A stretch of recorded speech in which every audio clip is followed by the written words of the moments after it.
Hello, ladies and gentlemen.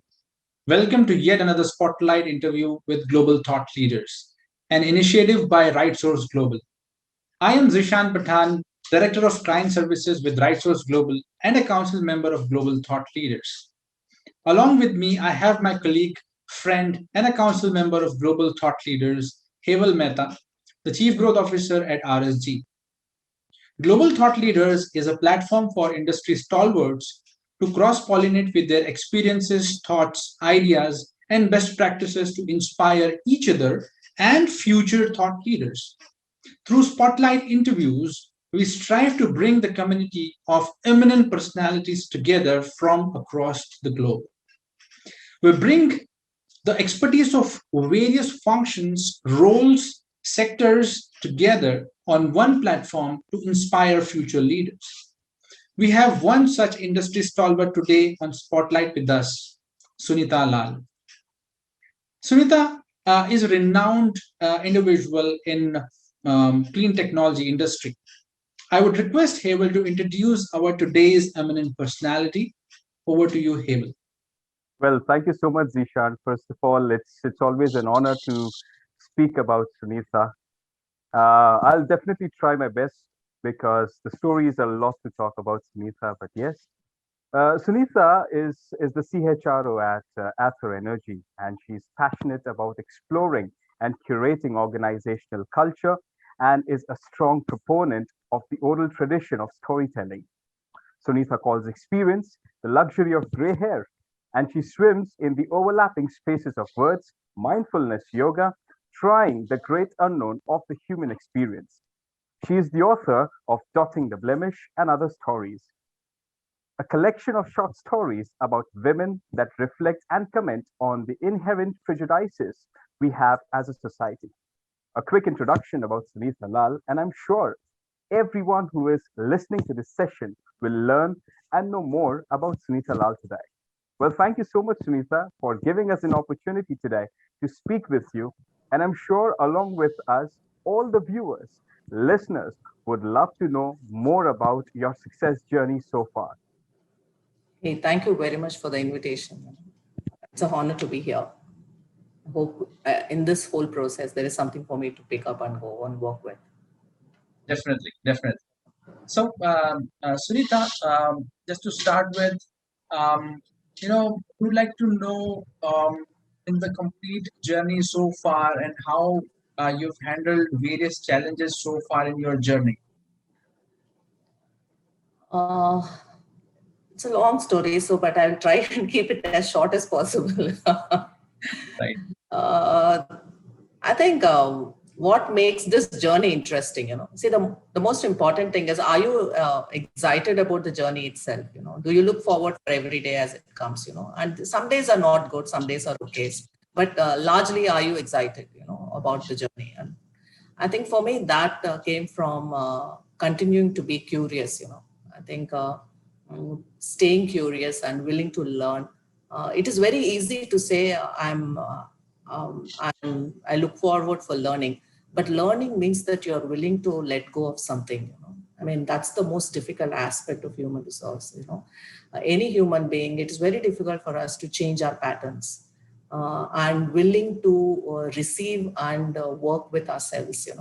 I think for me, what helped a lot is don't be so stuck up, but just be curious. And it's okay if you fail.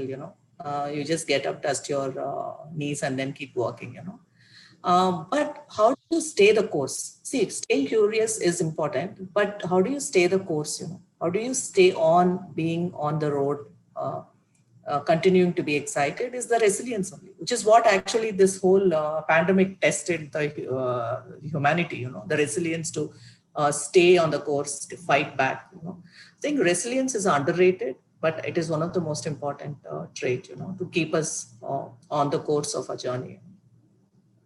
Understood. That reminds me of a Japanese quote, fall seven, rise eight. Right. Yes, Yeah. totally. Right. So, Sunita, you might have brought a lot of changes in your function in your past. So, what are the key changes you brought in your function to make it more efficient, effective, especially when you are working in a clean technology domain? See, it actually flows from your first question to me, see, for me, if I look at my professional career, what I have over-indexed in opting is always experience, See, people sometimes call me and ask that I want to become a head of or I want to work in a startup. Then they ask me saying that what is the advice that I can give them? But see, I can't advise anyone. I can only speak about my own experience and allow them to pick up what they want. But you can't expect in the new offering a title or salary and also an experience. You got to over-index on something. You should say, I would like to work in a startup, and you will know that probably you might have to let go of one of the other things.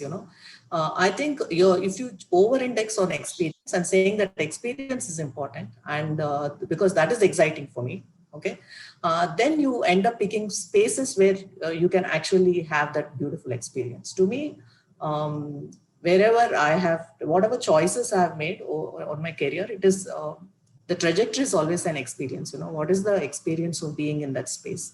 And also, does that space, can it be curated to experiment? Because your experience also is related to your experiment. How much are you willing to read and experiment with?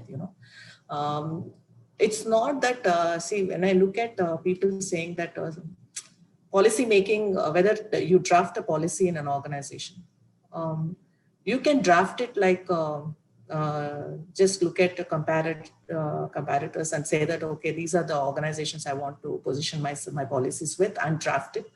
Or you can say, what is the problem your policy is solving actually? And how is it aligned with your culture? And how do you want to design it? Okay. If I have to start it from scratch and design this policy, can I make it more exciting or less like a rule book, but more like a coaching to the team members? So I think if you ask me, what are the changes you have brought in, whether it is policy making, performance management, whether it's about leadership development, all of this, if I tell you the names and the places where I have done a lot of work on, you will be looking and saying, but that's what every other person does, Sunita. So the difference is, how deep are you willing to go? How much are you willing to experiment? And how do you trace the connectedness of all this? Because they're all very interconnected. You can't talk about culture without talking about policies, and without talking about performance management, without talking about leadership development, without talking about assimilation, okay, for new joiners. Because unless you stitch all of them together alongside each other to make a cultural fabric, you're not going to get this piece right, So for me, if you ask me what changes have you gotten in each of these things, I think I always want to experiment because see, human resources come from a society, it's a micro of a macro, okay? And there are a lot of rules changing in that society, whether it's economics, commerce, or whether it is about the generation that is coming, the way we process information, and all this is changing in an external world. You can't pick up an 1980s policy and say that is or a performance management framework and say it is relevant today. It is not relevant. It is not relevant to this generation. It is not relevant in the space you're sitting in. Probably it is not relevant to the industry you're sitting in. So you got to invent constantly, or at least read and see whether it is relevant. Okay. So I think for me, that is what it is important. And particularly in the space of culture, I think I tend to read a lot and try to understand.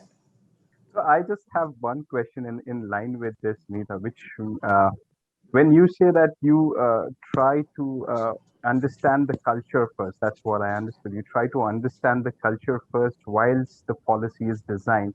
So anything in specific that you refer, or anything in specific that you understand, you learn to get the culture in place to design the policy? See, for example, if your culture is over-indexing on ownership, okay, and accountability, then you can't draft a policy that has so many rules. Okay, it can talk a broad framework. Like for example, you don't have a travel policy at home, but you still make a right choices. You know what flight to pick up, what hotel to book in, and how much to spend, So a fair amount of indication of that, saying that this is how this whole thing is going to look like, can be given, but every small detail articulating it at a policy means that I am not trusting you enough, or I don't think you're adult enough to make the choice.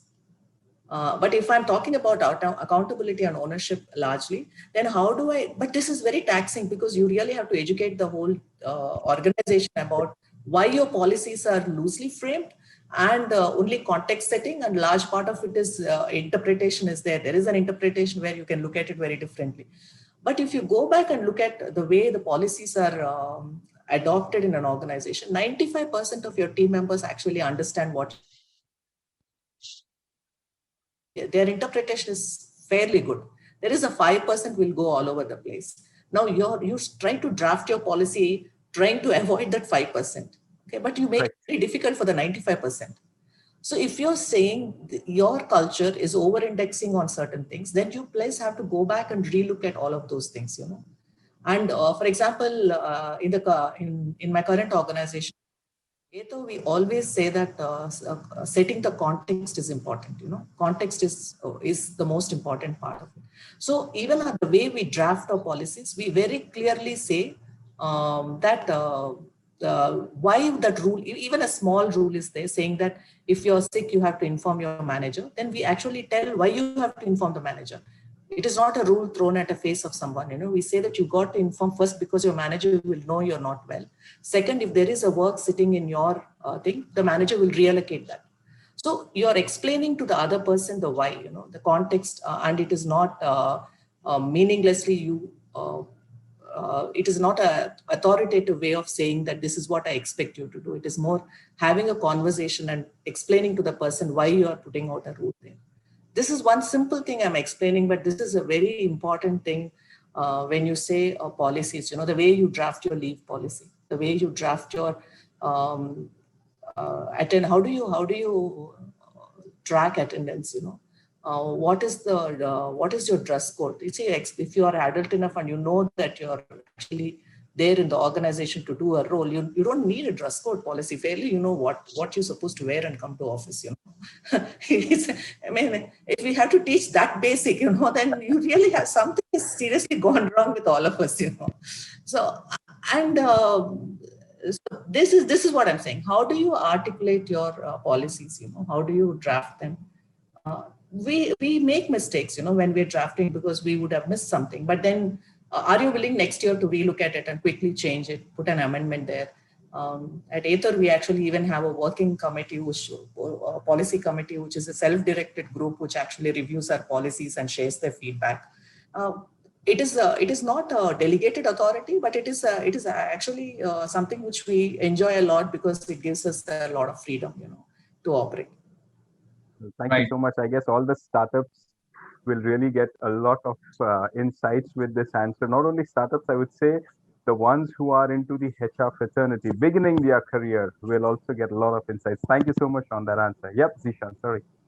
Yeah. So, Sunitha, you mentioned about resilience. You discussed about policies. In fact, you discussed about the dress codes and all. In fact, I must say that you have a very, very cool way of dressing up. I must say that, right? And yeah. So, so furthermore, I mean, what are the key roles senior HR professionals must play to build a resilient workforce? You're saying, if I understand your question, you're saying if someone has to become a head of HR, what are the roles they should have played earlier? Is that no? How do you build a resilient workforce? What are the key things an HR professional must do to build a resilient workforce within the organization? Okay. It is in the context of the organization. So I think the resilience in the system comes largely from leadership. Okay, how is your leadership aligned? And what is motivating the leadership? See, and it is not about the CEO. It starts from the CEO and the executive council. It is very important, but it has to go at every layer. That resilience has to be a DNA of the organization. Not giving up, working, coming together, solving. Because resilience is inbuilt on solving, willing to put that extra effort, punching beyond your weight, all these things are part of the whole story, and how you negotiate. Okay? Because resilience also, you give up when your ability to negotiate is also not good. Because these are all, some of it is skills, some of it is your behavior, some of both of them have to come together to make a resilient workforce. So how does the leadership then, what is the focus of the leaders, what is their commitment towards, like, for example, I have seen when organizations are in trouble, there are some leaders who jump the ship first. Then how are you expecting the workforce who are then reporting to you, who are believing you, how will they stand there and fight the battle? You need the leaders there in the front, being there and solving and together working, and I think that is what is most important. And if you take today's pandemic, I had some of my friends who told that in their organization, the leaders, the movers and shakers, who they thought actually fell apart, and there are some unknown leaders emerged, and it was surprising. If you go back and say, why did the unknown leaders come up? Because the pandemic, which with the lockdowns over a period of time, extended period of time, required a very different type of leadership, and which has to be inbuilt with resilience, and commitment, resilience, ownership, and not looking for quick gains. You don't have a quick, did you have any quick success in this pandemic? None of us saw that, we had to work through this mess, and we had to work through the unknown, not knowing all the answers, and willing to be vulnerable. Okay. And being honest with your team members, saying, I am vulnerable, I'm searching for an answer, be with me, along with you, both of us together will search for answers. I think those are the leaders who stood out, resilience needs all that, your ability to work with the unknown, ability to continue to the fight, ability to process that information. And because it is not, you can't trip and fall on your ego. I mean, there is no ego state in a pandemic, isn't it? It actually stripped all of us of all that. So what is your core goodness has to come out, and that has to spread to the larger organization. I think leaders have to have that first and build it into the system very consciously. It is unconsciously, it will not come. I mean, it is not something accidentally that will come into a culture of an organization. It has to be a consciously designed thing in an organization. Well, that was really insightful, Sunita, I must say that. So, these days, especially during the COVID period, there have been various people strategies, right? So what are the key people strategies during the COVID period which helped the organizations, and especially your organization, I would say? See, first and foremost of all, Aether Energy, we are one who strongly believed you have to be in the office, and we enjoyed being in the office. That's like we're all coming together, and there's a lot of passion, energy, and also the nature of our work is that we had to be in the office. We truly believed it, and suddenly, and we didn't have that sort of large budgets. Okay, neither we had this elaborate BCP plan and all that. Anyway, even the greatest organizations did not build a BCP plan for a pandemic. Okay, but extended period of time, this sort of a BCP, no one did. And we, of course, were clueless, or we were generally, and then pandemic happened. See, that's the type of organization we are. We just rallied, and then we said quickly put together a plan to go back and say, how do we manage a situation like this, a lockdown like this? Which parts of our organization can actually work remote? Which parts need to have an access to the labs and access to the office? Which, like what happens to factory? What happens to proto lab? What happened to our experience centers? So we put a plan and looked at every single role in the organization and went and said, okay, let's program manage it better. So the whole, how do you operationalizing remote working became the most important thing. And I think all of us rallied behind that, And second thing is, if you look at it, inherently HR, we prepare ourselves for eventualities, Okay. But that is never consciously thought about even in the HR schools. It is not thought saying that is what we actually prepare ourselves for. Okay, but that is what we had to prepare big time in this time during this COVID. What is the eventuality? And there are so many eventualities in this. One is the spread of the disease, contamination, the supply chains being broken. Families being affected, and people struggling for space. travel being shrunken, because you can't travel so freely. So, and also, what happens if someone is not well? If there is death in the team, something unexpectedly, something like that happens. How do you manage the family, and how do you reach out? What is available given by the government? What is the organization is willing to give? The whole thing, being prepared for an eventuality like this, the worst scenarios, and putting up processes for that. Then relooking at some of your policies, that became very important for all the HR. I think everyone in the HR fraternity looked at themselves saying that, what does this policy make sense? Can we have to quickly adapt ourselves? Large MNCs which actually did not realize that the here and now has to be empowered, struggled. But the ones who are small, agile, I think quickly they rallied, saying that what's happening, see, what you're applying in Karnataka is not applicable in Tamil Nadu, because both the states were operating different. How do you then say India policy is this sitting in some US? It's not going to work. You have to empower when you use terms like empower, it actually gets tested in times like this. What does empowerment mean? Like people, for us, like there are organizations which actually gave money for their team members to set up home office.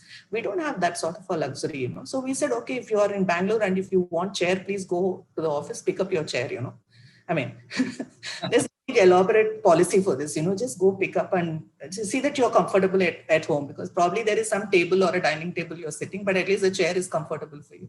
So quickly thinking on your feet, what is available for you? What is the resource available? And cash became the king for all of us, You have to then look at the whole thing, you already have offers in the thing is, what is happening to your workforce? What is the headcount? What is the workforce? What is the type of contracts you want to draw? Because the employment type, do you want to have full-time contract? Is it going to be people who are just going to be working for 2 hours? And also being very realistic about the health of the organization itself, how many people are engaged and how many are disengaged because of what is happening in their lives. Okay, it is not that because people are free now, I give them some learning programs to do. Really, is it possible in a lockdown when you're cleaning, mopping, cooking, and you have your children crying? All that, what learning are you talking about, I mean, and you have to be realistic in saying, are they engaged, disengaged? What is really happening in their worlds for me to even suggest something? I think these are all the stuff that the HR fraternity worked, and largely I think we all got busy only with these things, being present, being there, and also extensively looking at our communication. How much can you communicate? It is not over communicating. Go again and again and again communicate, because there is so much of anxiety. People are worried about layoffs. People are worried about organization. People are worried about their own families. So over communicate. Okay. Talk and what is the communication framework? It is today's technology gives you that freedom. You have a podcast. You have in our organization our CEO kept writing. The founder CEO kept writing, and they were all hands. They were ask me anything sort of sessions. Then there were podcasts where people were coming together and talking about topics. We overdid this because it was very important for us, to communicate the context. And even if we don't have answers, we said, we are sorry, we don't have the answers. I think being honest and being present, being in the front is very important. I think HR leaders have to ensure their entire leadership is front, leading from the front and being present, Great insights, Sunita. At least I've got a lot to take away from this session, I would say. Furthermore, Sunita, talked about policies undergoing sea change and different policies being utilized at different places. What is your take on the hierarchical structure and traditional designations? Do you think that the designations will undergo sea change along with the accountability attached to them? Yeah, before answering this question, I will say something simple thing we did at Ather, which was like too funny, but we created one document called Rumor Has It, and we said all of you have an access. You throw up rumors that you have heard. Whoever is responsible for that will come and clear the rumor. You can even say that so and so we heard the rumor that so and so resigned also can be there, and suddenly we saw the whole lot of people jumping there and trying to write this, that, and see. it in a extended remote pandemic sort of a situation, that human connectivity is so important. It's just some you don't have to think of this great big ideas, but even a small idea that can bring people together and alienate fears, and give an opportunity to be honest, is one of the best thing that we can do for each other. Coming to this, this is a extremely very subject question, so I will take it as that, as that. See, usually I don't like the word hierarchies, because organizations don't work on hierarchies. Hierarchies are something which people, in their anxiety of wanting to be at a certain level, build themselves. Organizations only work on org design. Okay, a design of the organization, and the design of the organization is primarily coming from the on the roles. See, there is a job for all of us to do, and I'm doing very, very basic way of explaining it. If there is a job to do, then the job, the business is primarily to do something, and to make that possible, we actually bring group of people together, and that group of people together will actually have to work in a structure, and that org design is your structure, and the structure is based on the complexity of that role and what is the responsibility that role is going to take. So they don't have any power as such. They have accountability. And because they are accountable for that, they have an authority for that. You can't give accountability without authority. Neither you can give authority without accountability. So both of them have to be linked together for you to sit. When both of them are linked and you're sitting in a role, it is no hierarchy then. It is only a structure. So if you now call this basic, then there is this fear of, or the thing that someone is powerful than me is not going to happen, because that person has a job to do and that person is doing the job. I have a job to do. My head of talent management has a job to do. And there is no hierarchy in that, both of us are there to deliver something to the organization, to me, largely, organization is all about the role, the design, and the structure, the structure, design, the roles, and the responsibilities these roles have to deliver.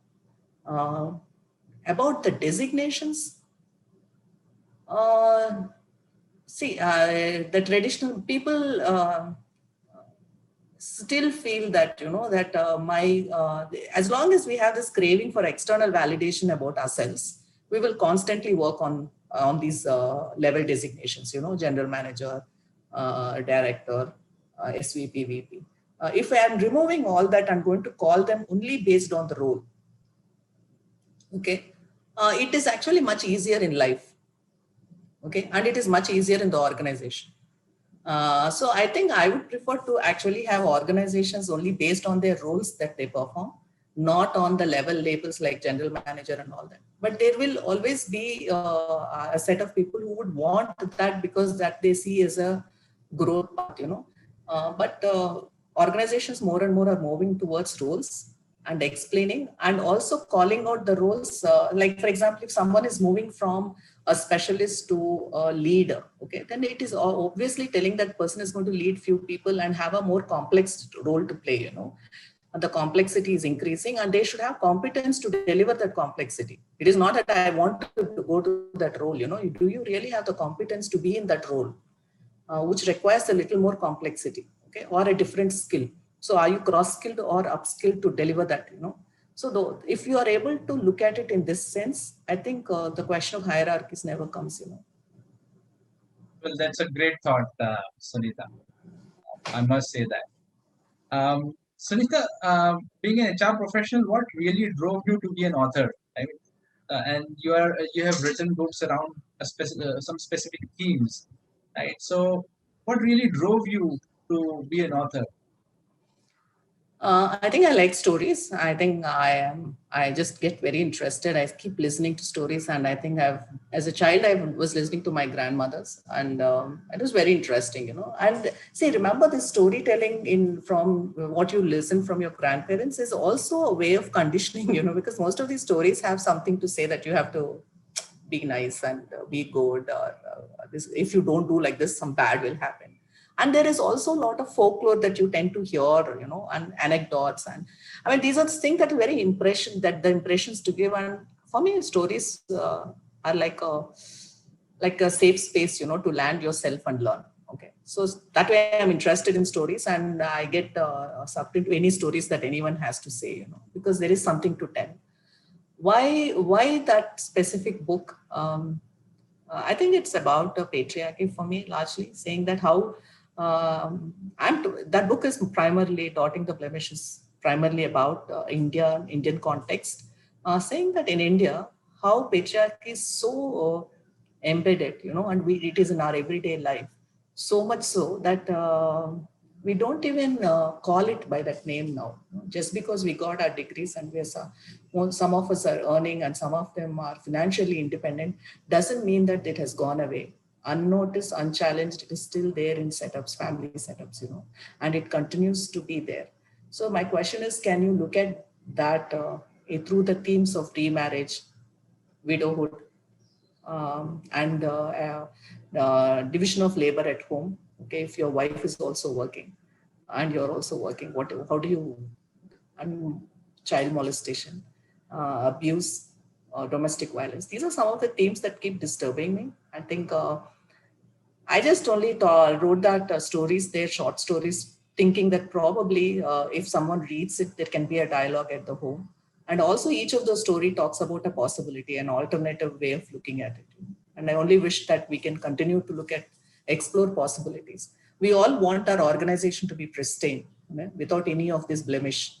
But the reality is that all your team members are coming from families which have these biases, and they bring those biases to the workplace. So I think for me, everything starts at the family system, where can we look at it with a different lens? That's inspirational, Sunita. Sunita, the aspiring future thought leaders would like to be guided to avoid mistakes in their career path. Getting that guidance from you, Sunita, would be definitely a value add. So, can you throw some light on the mistakes that the future thought leaders must avoid to align their goals better? See, every man's success is, what they call success is their own definition, See, some of the people who are listening to this might look at me and say, what is she trying to talk to us? I'm more capable of deciding, or my definition of success is different, they might say. What I feel is, I think I don't know about avoiding mistakes, but I would like to tell that people should over-index on experience, on really be continuing to be curious and learning. And most importantly is that for HR fraternity, I think go back to books. There is so much out there, and anything that we do in organizations, actually, it is already researched and it has been articulated very beautifully in the books. Going back to books and continuing to read, and also looking at what is happening. For me, system psychodynamics is an area of interest. So a lot of my own experimentation with my work comes from that space. Someone might be interested in something else, so what is your fundamental belief on which you are trying to put your HR framework, on? For me, systems thinking and psychodynamics are important. So a lot of what work I do comes from that basic philosophy. Each one can have, but disproportionately reading and trying to understand and building your own department, aligning with the organization vision is important. I don't think there is any shortcut for that. There's just no shortcut. I think if you go back and look at all the successful people or people who have achieved great stuff, they have put in hard work. That is what inspired me when I look at people, and I just inspire me because they have done so much of work and disproportionately passionate about something else. I am passionate about reading, writing, and a lot of other things, Ayurveda, yoga. I get inspired by people who have so much of passion about something else, disproportionately investing their time trying to learn, because they're inherently, as a person, they change, and that beautiful changed self is coming back into the organization, performing a role. So I think for me, learn on your subject and be very, very deep understanding of your subject. Second, spend a lot of time on a hobby, even if it is about movies. Have a very disproportionate understanding of movie making, type of the movies you like, and all that stuff. If you have that, and you become a very interesting person, and you bring that to the table. Great, Sunita. So, what I could understand is the definition of success is different for everyone, right? Yeah. And people should allot um, you know, put their efforts disproportionately towards the definition that they have set for themselves, right? So, well, that was an amazing conversation with you, Sunita. I am sure that the young leaders would get inspired by the insights given by you. Wish you and the viewers all the best in future on the verse. Thank you once again for being on the call today with Global Thought Leaders. Hey, thank you very much for the invitation. I appreciate your time and thank you.